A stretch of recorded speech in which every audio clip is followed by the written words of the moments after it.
اعوذ باللہ من الشیطان اللعین الرجیم بسم اللہ الرحمن الرحیم الحمد للہ رب العالمین والصلاة والسلام علی مولانا ابی القاسم محمد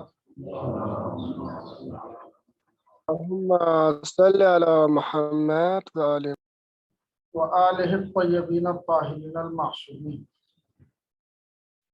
کل تک جو ہماری گفتگو تھی وہ اس بارے میں تھی کہ سنت سے مراد کیا ہے۔ اس سے پہلے ہم نے کتاب سے کیا مراد ہے اس بارے میں گفتگو کی تھی، اور گزشتہ درس میں ہم نے گفتگو کی تھی کہ سنت سے کیا مراد ہے۔ تو سنت سے تین چیزیں مراد تھیں: قول معصوم، فعل معصوم اور تقریر معصوم۔ قول معصوم یعنی وہ کلام کے جو معصوم کی زبان سے صادر، اسے حدیث کہتے ہیں۔ فعل معصوم یعنی وہ کام کے جو معصوم انجام دے، اور تقریر معصوم یعنی ایسا کام جو معصوم کے سامنے انجام دیا گیا ہو، یا معصوم کے سامنے کوئی ایسی بات جو کہی گئی ہو، خالی فعلی نہیں، کہی جائے یا انجام دیا جائے، اور معصوم اس کام سے منع کر سکتا ہو، کوئی ایسی کنڈیشن ہو تو منع بھی نہ کر سکتا، منع کر سکتا ہو اور معصوم نے منع نہ کیا ہو۔ ٹھیک ہے، تو ایسی چیز کو ہم کہیں گے تقریر معصوم، یعنی وہ فعل جائز ہو۔ ٹھیک ہے، آج جو ہماری گفتگو ہے وہ اس بارے میں ہے کہ سنت کیوں حجت ہے۔ قرآن کریم حجت ہے، یہ تو کنفرم ہم نے گفتگو کری لی تھی۔ سنت کیوں حجت ہے، اس بارے میں ہمیں گفتگو کرنی ہے۔ سب سے پہلے کتاب کی عبارت لیتے ہیں، پھر ہم نے جو خلاصہ کیا وہ انشاءاللہ اس کے بعد آپ کی خدمت میں عرض کریں۔ حجیتھا یعنی سنت کی حجیت، یجمع المسلمون کافہ، کہہ رہے ہیں اجماع ہے مسلمانوں کا، تمام کے تمام مسلمانوں، سبھی مسلمانوں کا اجماع۔ کس بات کے اوپر؟ علی ان السنت الصادرۃ عن النبی صلی اللہ علیہ وآلہ وسلم، کہ وہ سنت جو صادر ہوتی ہے نبی مکرم اسلام صلی اللہ علیہ وآلہ وسلم کی طرف سے، وہ کیا ہے؟ قولا و فعلا و تقریرا۔ وہ سنت یا تو قولی ہوگی، یا فعلی ہوگی، یا تقریری ہوگی۔ تینوں کی ہم نے تفصیل آپ کے سامنے پیش کر دی۔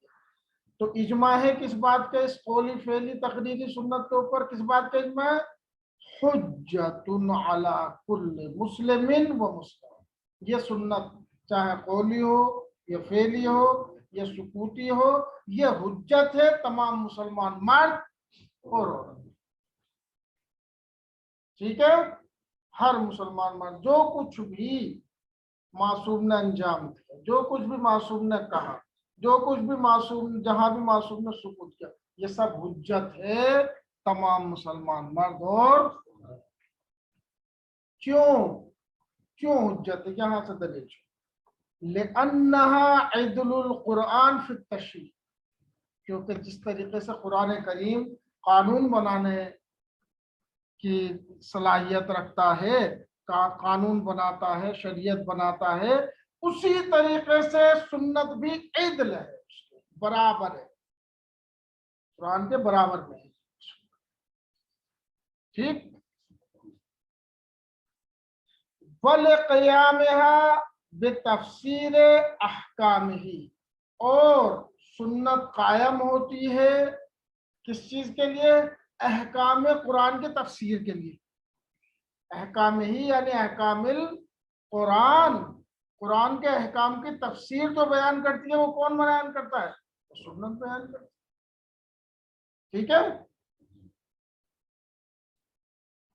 وہ بیان تفصیلات ہی تفصیلات ہے، اور اس کی تفصیلات کو بیان کرتی ہے احکام کی، جو بھی احکامات ہوتے ہیں ان کی تفصیلات سنت میں ہی تو پتہ ہے، قرآن کریم میں تو کہتے ہیں اقیم الصلاۃ، نماز قائم کرو۔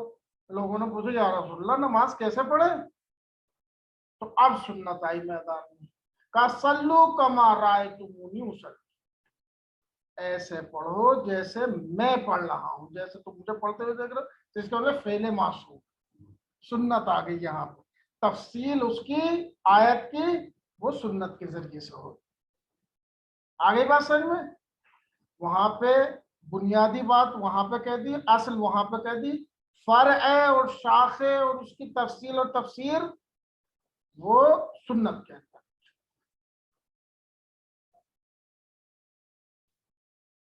وَلِقِيَامِهَا بِتَفْسِيرِ أَحْكَامِهِ، وَبَيَانِ تفصیلاتها، اور اس کی تفصیلات کو بیان کرنے کے لیے، وَتَفْرِعَاتِهَا، اور اس کی فرعوں کو، فرع یعنی شاخ، تفریعات ہے یعنی اس کی شاخوں کو واضح کرنا کہ کہاں کہاں تک اس کا حکم پہنچے گا۔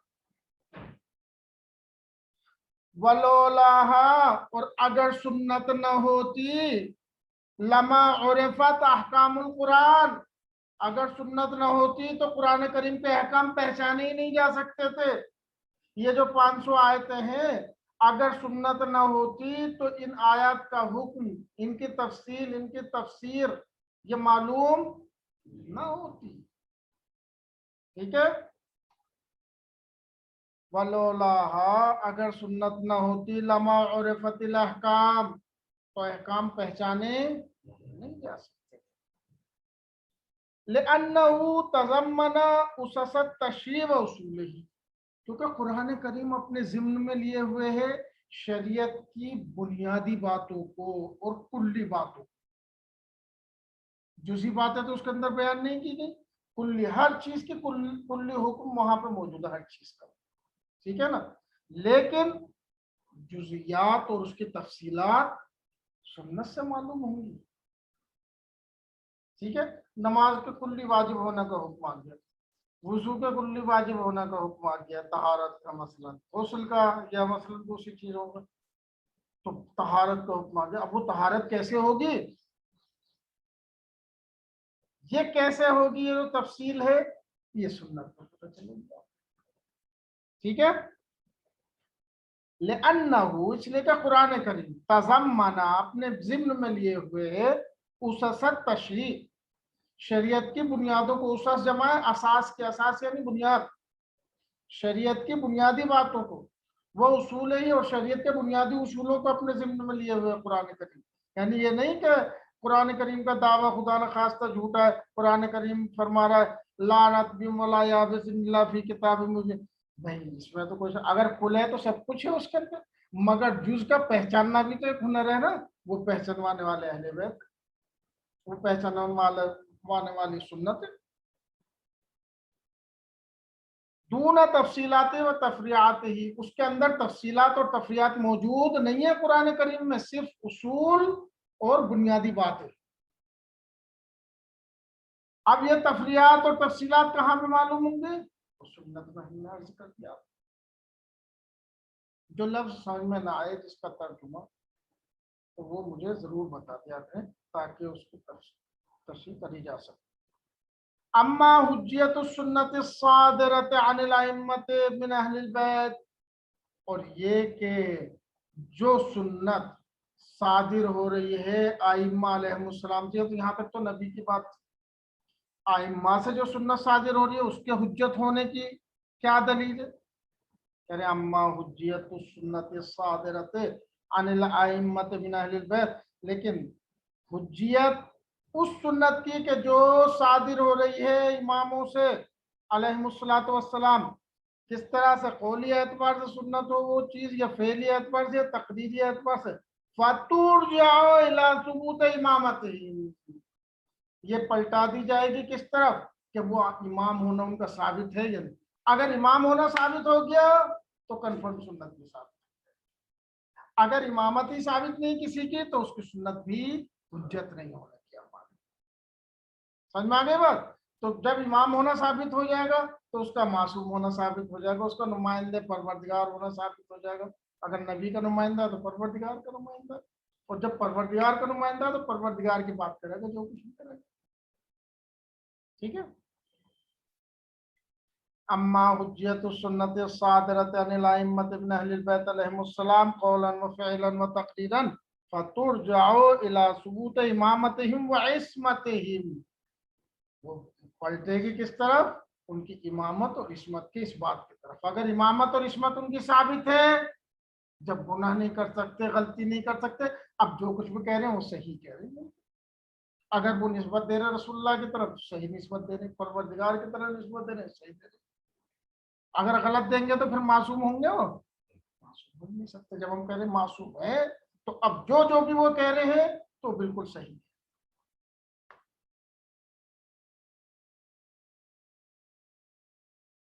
وَقِيَامِهِمْ مَقَامَ النَّبِي صلی اللہ علیہ وآلہ وسلم من بعدہ، اور جو وہ جانشین ہیں، نائب ہیں رسول اللہ کے، تو نائب اپنے اصل کی تو بات بیان کرے گا، لِقِيَامِهِمْ، کیونکہ وہ قائم ہے مقام النبی، نبی کے مقام کے اوپر، جانشین ہے یعنی جا یعنی جگہ، نشین یعنی بیٹھنے والے، جگہ بیٹھنے والے، تو ایسے ہی یہاں پہ قائم ہے کس کی جگہ پہ؟ مقام نبی پر،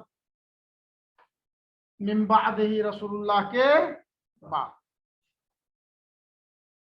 یا علی انتا خلیفتی من بعدی، میرے بعد تم میرے جانشین ہو۔ خلف یعنی بعد میں آنے والا، خلیفہ جو بعد میں آ رہا ہے، جانشین ہے۔ کس چیز کے لیے رسول اللہ کی جگہ پہ قائم ہے وہ؟ بے وظیفت تبلیغ الاحکام الواقعیہ، تاکہ احکام واقعیہ کی تبلیغ کرے۔ احکام واقعیہ کی قید کیوں یہاں پہ ذکر کر دی؟ کیونکہ احکام ظاہریہ وہ ہوتی ہیں جہاں پر دلیل موجود نہیں ہوتی ہے، دلیل اجتہادی، کتاب سنت اجماع عقل میں، لیکن جو کچھ بھی یہ کہیں گے وہ تو خود بخود سنت ہوگی، تو لہٰذا جو کچھ بھی کہا نتیجہ نکلے گا حکم، وہ حکم واقعی ہوگا، ظاہری نہیں ہوگا۔ بات آ گئی سمجھ میں؟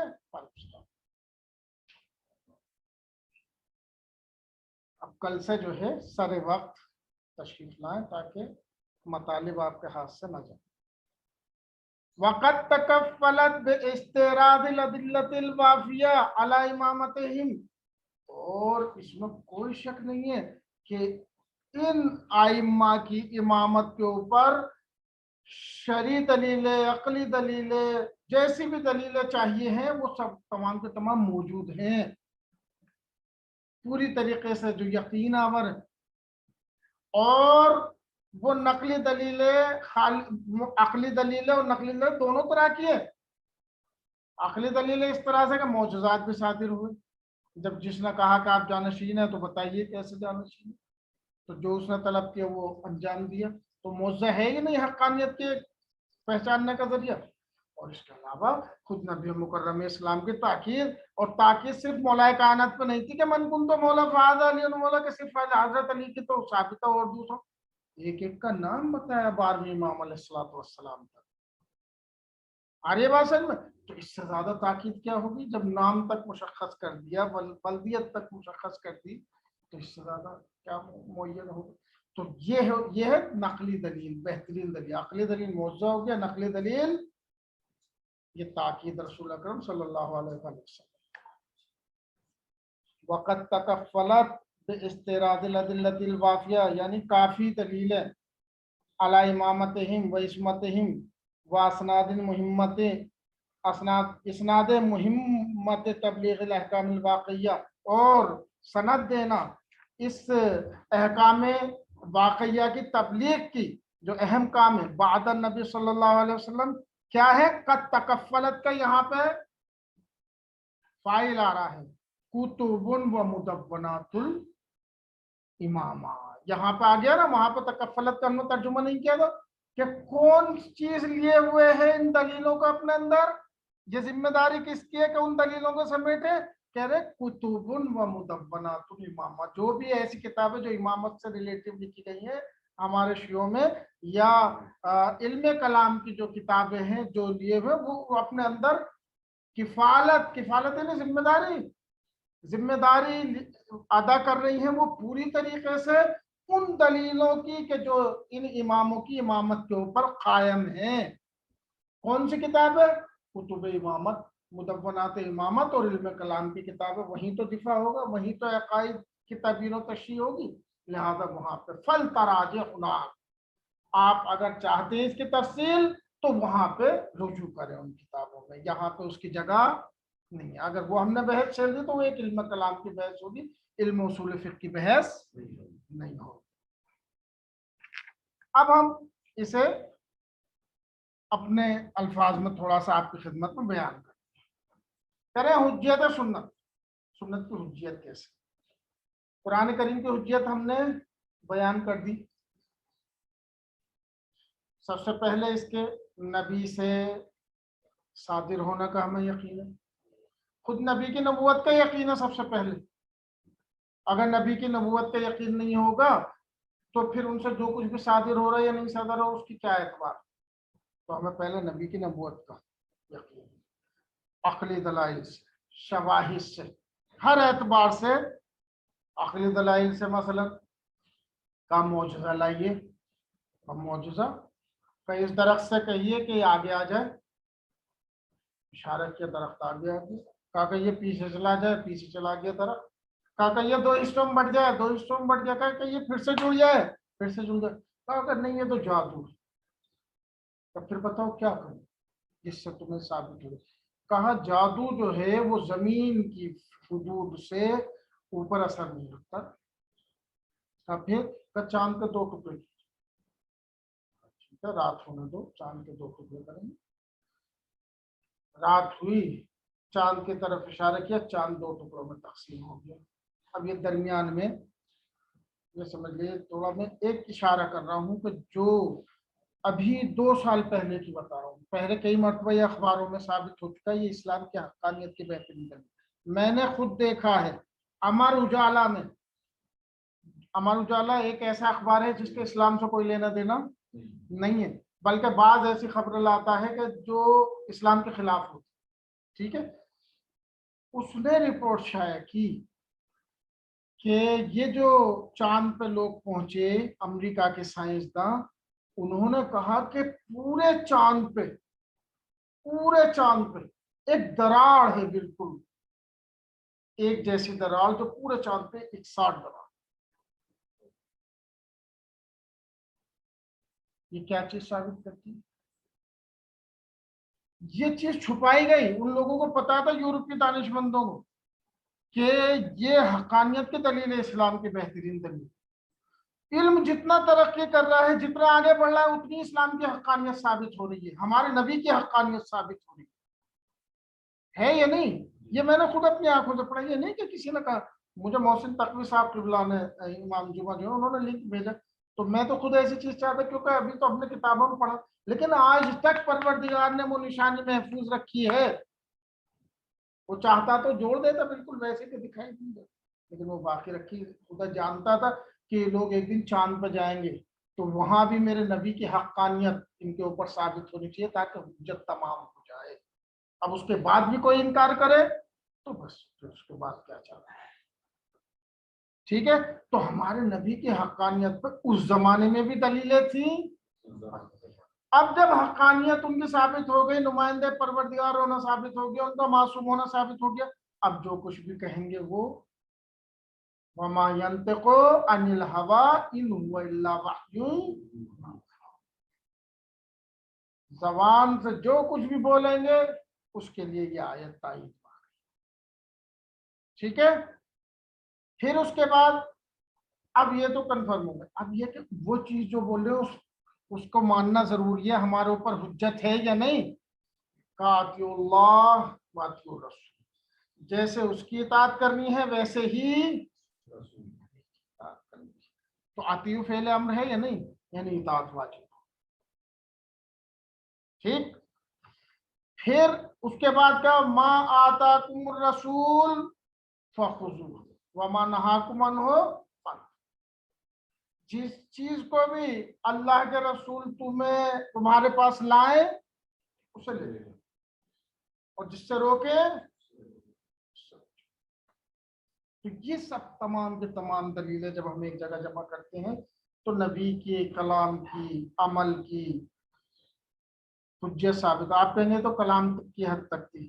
لکم فی رسول اللہ اسوۃ حسنہ، رسول کی سیرت میں، رسول میں اسوہ حسنہ، یعنی کیا؟ یعنی جو کچھ کہیں کریں وہ بھی اسوہ حسنہ ہے، اگر خاموش رہیں تائید ہے ان کی تو یہ بھی اسوہ حسنہ ہے ہر اعتبار سے. ٹھیک، یہ تو یہ دلیل ہے.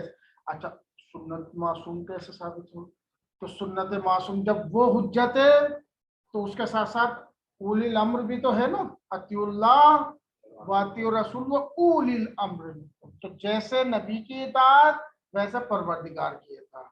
تو جب نبی کی اطاعت پروردگار کی اطاعت ہے تو اولی الامر کی اطاعت بھی نبی کی اطاعت، اولی الامر کی اطاعت بھی پروردگار کی اطاعت.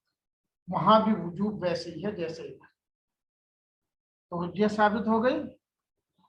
ٹھیک ہے، یہ ہم نے الگ سے اپنے اس میں آپ کے سامنے آپ کے لیے تیار کیا تھا.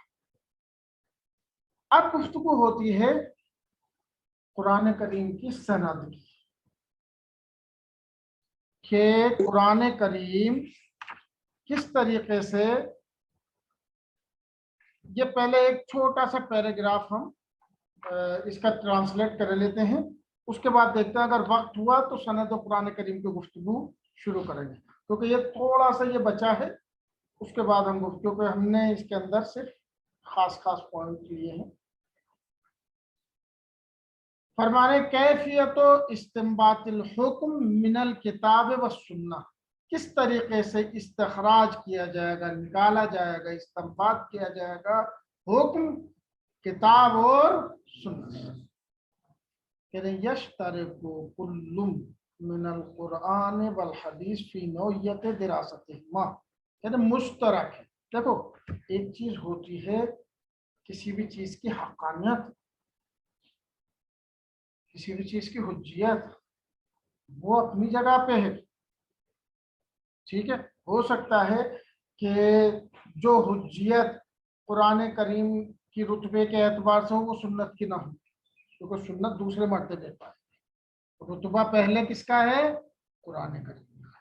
ٹھیک ہے، یا مثلا قرآن کریم میں ہمیں تبدیلی، تحریف کے نہ ہونے کا بالکل یقین، لیکن سنت میں ایسا ہے، ایسا بالکل سمجھ میں آ گئی بات. وہاں پہ تبدیلی ہوئی ہے، جھوٹی حدیثیں گھڑی گئی.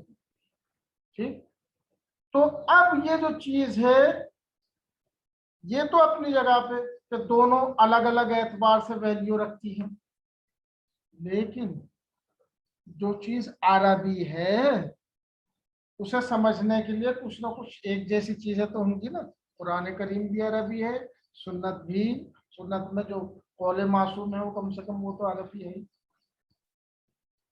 ٹھیک ہے، اب اگر ہمیں اصول کو سمجھنا ہے، احکام کو سمجھنا ہے، زبان قرآن کو سمجھنا ہے، تو ان سب کے لیے ہمیں پہلے عربی میں مہارت حاصل کرنی پڑے گی. علم ادب و علم لغت پہ مہارت ہونی چاہیے، تبھی تو ہم سمجھیں گے کہ آیت کے یہ معنی ہو سکتے ہیں، حدیث کے یہ معنی ہو سکتے ہیں. تو دونوں سے نکالنے کا ایک ہی تو طریقہ ہے نا، عربی جاننا دونوں میں ضروری ہے. کہہ رہے کہ یشترک کل من القرآن والحدیث فی نوعیت دراستہما، یعنی ان دونوں کی جو تحقیق ہوگی، بررسی، جانچ پڑتال، دراست یعنی جانچ پڑتال، ان دونوں کی جانچ پڑتال کی نوعیت بالکل مشترک ہے. آگے بات سمجھ میں، یعنی یشترک کل من القرآن والحدیث، مشترک ہیں قرآن اور حدیث میں سے ہر ایک، فی نوعیت دراستہما، اپنی جانچ پڑتال کے مسئلے میں. کس چیز کے لیے؟ لاستفادت احکام تشریع اسلامی منہما، تاکہ سمجھا جا سکے حکم شریعت اسلامی کو ان کے درمیان سے. وَذَلِكَ لِأَنَّ كِلَيْهِمَا نصوص لفظیہ، یہ کیوں مشترک ہے اس چیز میں؟ کیونکہ دونوں کے دونوں نصوص لفظیہ، نص یعنی تحریر، لفظی تحریریں ہیں یہ. ٹھیک ہے، ولا یختلفان الا فی مصدر، اور ان میں کوئی اختلاف نہیں ہے اس چیز کے بارے میں کہ دونوں عربی ہیں، دونوں لفظ ہیں، دونوں کی زبان ایک ہے. صرف اس چیز میں اختلاف ہے کہ ایک کا مصدر پروردگار ہے، دوسرے کا مصدر نبی مقرر اسلام. ٹھیک ہے، تو مصدر یعنی سر چشمہ جہاں سے صادر ہو رہی ہے، مصدر یعنی جہاں سے صادر ہو رہی ہے. تو ایک کے صادر ہونے کی جگہ پروردگار اور ایک کے صادر ہونے کی جگہ رسول اکرم صلی اللہ علیہ وسلم ہے. سو ان القرآن من اللہ تعالی، قرآن کریم اللہ تعالیٰ کی طرف سے، والحدیث عن المعصومین علیہ السلام، حدیث جو ہے معصومین علیہ السلام کی طرف سے. ودراست النصوص اللفظیہ تنوع فی علوم التشریع الاسلامی لا نوعین، یہ کہہ رہے ہیں نصوص لفظیہ کی جانچ پڑتال تقسیم ہوتی ہے شریعت اسلامی کے علوم میں دو قسموں کی طرف. تنوع تقسیم ہوتی ہے فی علوم تشریع اسلامی شریعت اسلامیہ کے علوم میں الی نوعین دو قسموں کی طرف تقسیم. ہما دراست السند، پہلی جو جانچ پڑتال ہوگی وہ سند کی ہوگی، وہ دراست المتن، دوسری جو ہوگی وہ دراست المتن کی ہوگی، متن کی جانچ پڑتال. سند کی کیسے کہ آیا یہ پروردگار کی طرف سے ہے بھی یا نہیں، یا معصومین کی طرف سے ہے بھی یا نہیں، تو یہ دونوں جانچ پڑتال ہے. ودراست السند تدول حول معرفت صحت و خطأ نسبت نص علاقہ. کہہ رہے سند کی جو جانچ پڑتال ہوگی وہ اس بات پہ ہوگی کہ یہ جو کلمہ، یہ جو حدیث، یہ جو جملہ ہے، آیا اس کو منسوب کرنا پروردگار کی طرف یا کہنے والے کی طرف صحیح ہے بھی یا نہیں، یعنی اس نے کہا بھی ہے یا نہیں. آگے بس سند وہی رابطہ، روایت میں جو افراد آ رہے ہیں، یہ سلسلے میں جو افراد آ رہے ہیں اسے کہتے ہیں سند. ٹھیک ہے. ودراست المتن، دوسری جو آج پڑتال ہونی ہے متن کی ہونی ہے. وتدول حول معرفت مدلول النص، یہ گفتگو ہوگی اس بارے میں کہ مدلول نص کو سمجھا جائے. دیکھو سند اور مدلول اس پہ بات ختم کرتے ہیں کیونکہ وقت اب ظاہر اس کی اجازت نہیں دیتا کہ نئی بحث شروع جائے. سند مثلا مثال کے طور پہ آج کے دور کے جو ہمارے انسان ہیں، یہاں پہ ہمارے مدرسے میں جو موجود ہیں آپ حضرات، آپ کوئی چیز نقل کرنے لگے امام خمینی رحمت اللہ علیہ سے، تو سامنے والا کیا کہے گا کہ بھائی تمہیں یہ حق نہیں ہے کہ ڈائریکٹ تم امام خمینی سے نقل کرو، تم نے تو دیکھا بھی نہیں امام خمینی، تم نے تو سنی بھی نہیں ان کی تقریریں. تو اب دو راستے ہیں، یا تو یہ کہ اس پورے سلسلے کو جوڑیں گے آپ، ٹھیک ہے، اس سلسلے کو کیسے جوڑیں گے کہ میں نے سنا اپنے استاد سے، انہوں نے سنا اپنے استاد سے، اور وہ جو تھے ان کے استاد جو تھے فلاں مثلا حسن، وہ شاگرد تھے امام خمینی کے، انہوں نے اپنے استاد سے سنا، تو جڑ جائے گی بات. اور یہ سلسلہ پورا صحیح بھی ہو، سارے سچے بھی ہوں، واقع ایسا ہی ہو. ٹھیک ہے، اسے کہتے ہیں سند. لیکن اگر اس میں ایسے ہی مثلا جوڑ دیا افراد، ایسا ہوتا تھا پہلے، اسی لیے تحقیق کی ضرورت ہے. کہا کہ مثلا میں نے سنا کس سے، کہا وہ جو زیارت کرنے گئے تھے ان سے سنا. کہا انہوں نے کس سے سنا، کہا انہوں نے دوسرے ان سے پہلے زیارت کرنے والے جو تھے. تو بھائی زیارت کرنے والے امام خمینی سے ملاقات کرتے تھے کیا؟ تو ہمیں جانچ پڑتال کی ضرورت ہے کہ انہوں نے ملاقات کری بھی تھی یا نہیں، ریئل میں انہوں نے سنا تھا یا نہیں. تو اس طریقے سے جانچ پڑتال ہوتی. یا وہ آدمی جو سند میں فلاں ظاہر کا نام لیا ہے، مثلا خدا نہ خواستہ ویسے ظاہر کبھی جھوٹا نہیں ہوتا، لیکن بعض افراد ہوتے ہیں ایسے جو گڑبڑ کر دیتے ہیں تھوڑا سا. تو اب وہ ہم نے دیکھا کہ یہ شخص اپنی زبان کا پکا نہیں ہے، یہ کچھ بھی کہہ دیتا ہے، کسی کی بھی طرح منسوخ کر دیتا ہے، کیونکہ ہم نے عام زندگی میں اس کے بارے میں ایسے ایسے باتیں سنی.